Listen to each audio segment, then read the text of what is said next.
Najebe ahune megblɔ ya ŋutɔ ƒe ŋutinya wa. Afɔmizi eya dziɖula ko wòanyo ɣe sia ɣi. Eya ta ehiã ɣe sia ɣi be ahune ŋutɔ nagblɔ ya ŋutɔ ƒe ŋutinya. Ale be nyaheretɔwo pete xe nye ya wɔwla wa ata dogo ame sia ame ase. Míaƒe program ya eya nye blemanyawo. Mi le Palms TV. Ale be míaɖe enyawawla yawo katã agblɔ na mi. Ŋkɔnye nye Eselase Dzigbede. Wata yɔm be Eselase I.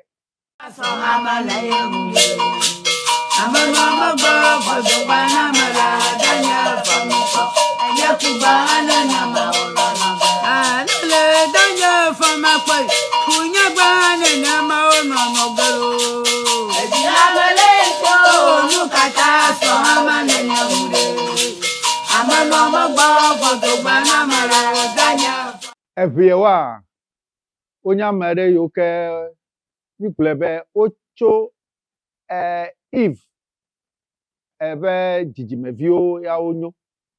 Egɔme nye be mi le katsatia me kple Adam and Eve. Elabena ŋkɔ eveawoa eƒe gɔmedzedzea wogblɔe be eveawo. Elabena Eve ƒe dzidzimeviwo ya miawo minyo.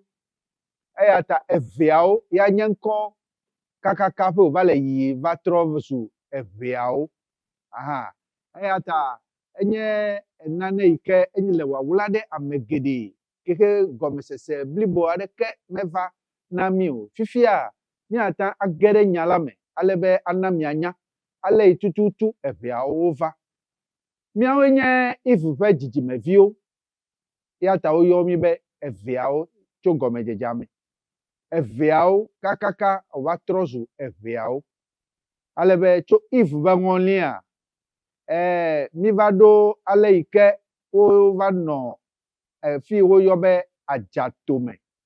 Adzatomea enye edu ɖe yi ke wotu yi ke nɔ blema me.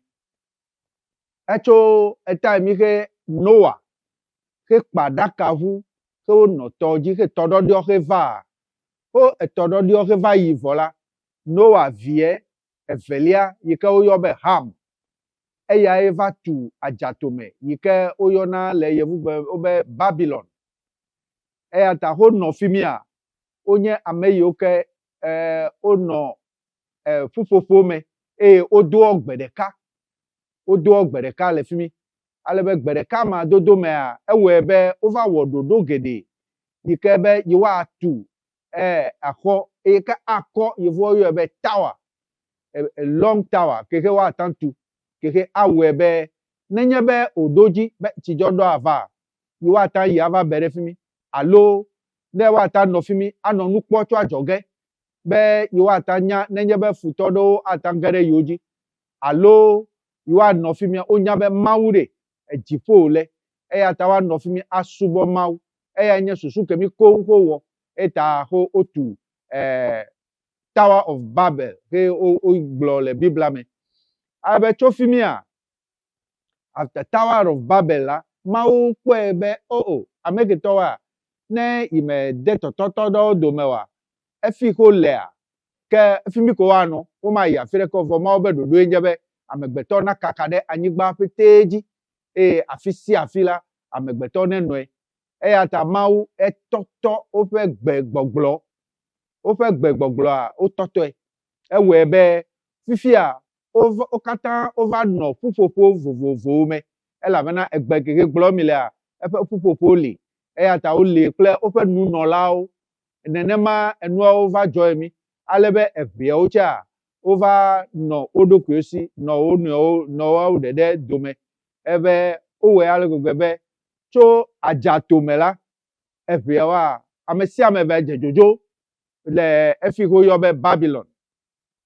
Wodze dzodzo le woƒe teƒe, wole teƒe di be fi woxe yi woanɔ alo yevuwo gblɔ be fi ke woa settle ɖa. Ale be tso adzatome ɖe, eveawoa wova efi ke woyɔ gbe be Egypt, Nile ƒe Efimi o be Nile Delta, fimi ya over no. O no fimi ye la bena agbledede. Ekpe unse a eno osi. Wo da agble vevere nto. Ata wo hi achi. Keke wa tan akowo over agbledede do na o. Ata sigbe pe over no Nile abe over no Nile Delta. Ameo abe dukọ bubu abe Cushions. Uche over no ugbo. The Jews over no ugbo. Egyptians uche o no fimi. Alebe opete onia America o gake amesi ameklebe gbegboglo. Efe o ya ja ofofu alebe o no odoku osi. Ebe onte ole fimi a mia togbe wa o jagbagba. Jagbagba wo enu gede cho fimi. Be yo fefu popo a ma kakao. O no kplola deka yike wo yobe mi eya nye penko eya nye kplola keke no efe onu ke kplo to ajatome ke o yobe Babylon ebi yo gbere ke bi be Babylon le yevu gbeme Babylonia aha le fe gbema Babylonia eya o cho fimi ape o move o jo le fimi kaka va Nile Delta time ya tefere kemele Egypt to nya noi kake o metu duko de fimi abe Egypt duko ene alebe o no fimi kaka Jews o ovava nuka we be Jews o cho va dogoro nu elabena edowa mega de va dole Canaan yike we ale gbegbe be pa drebli boa dowa me va no anyi ohia be wa di tefe ano ata ya cho va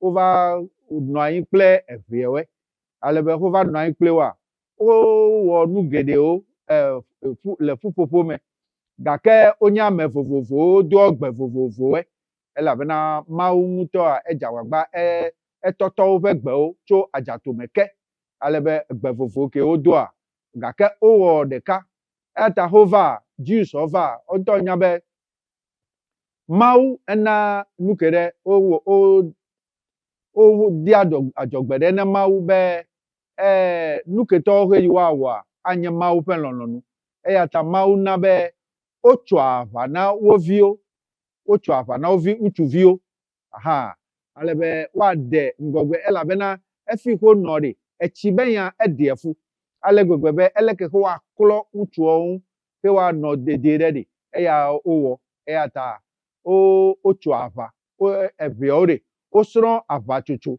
cho Israel alo Jews ogbo aha eya ogbo osro ava chuchu na oviole kele ma megbe a efe oga sro nu de ka nu vevere ka yike mawu kona nuka Israel vi alo Canaan vio ebe wa adogbera ple aha eyeke yevo yo be libation pouring o pour libation to God eya o do ogbera ple ma na mawu kake mia vi o ke mi sro nu ma cho gbo a mia mi va tre ale gbegbe mia o mi fo ahadai na mia togbe o eya o mia mi fo ahadai na akọ gbedora akọ toji bene toji na yide mawu gbo eya nye kemi gake Israel vi o ya o fo ahadai na mawu oye mawu gbo direct. This is the history of the Aves. We have trying to let you know what exactly happened to the Aves from their migration from Ajatome all the way to where they are today. I think we are up to the point where you have heard a little about the whole thing. Sudan. Onyabe eviore ono Sudan kwa.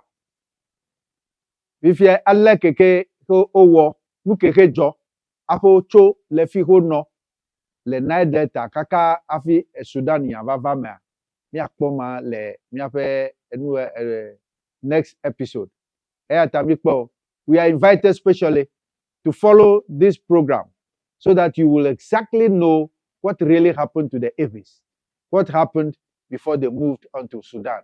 Do you know that the Aves once stayed in Sudan? I want you to be interested in this program, and then you will tune in every day to Palm TV every Wednesday. You have part of this program, and you will know that the aphids were not exactly from Mochie, but it was a dispersing point.